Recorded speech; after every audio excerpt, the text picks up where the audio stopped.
Growing up for me was harder because I was adopted. Their religion, being Jewish, everyone's white.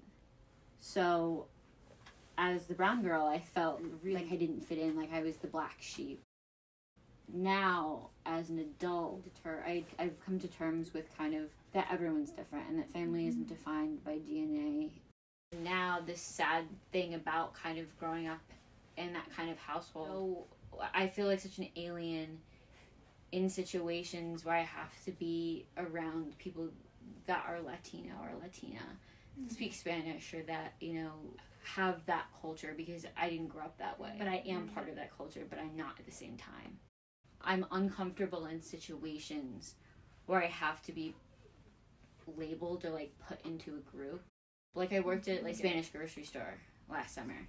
Everyone was like, "Do you speak Spanish?" And if I and I said, "No, I don't. I was adopted." Blah blah blah. They'd be like, "Well, shame on you. You should learn how to speak it." I felt so out of place because I didn't fit in with that part of my identity, and I don't fully fit in with my Jewish or white identity.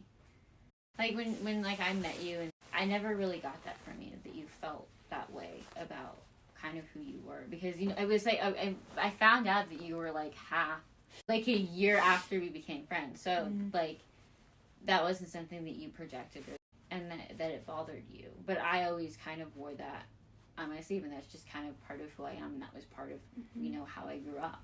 Identity was so hard for me to try to figure out where I came from, where I best fit in.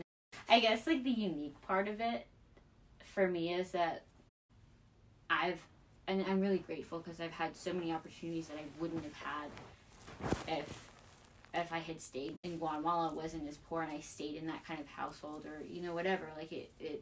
I've had so many opportunities that I probably wouldn't have had because of because unfortunately of the way that my parents are colored, and it has to do a lot with race, and that's unfortunately how our society works, but I'm very grateful for it.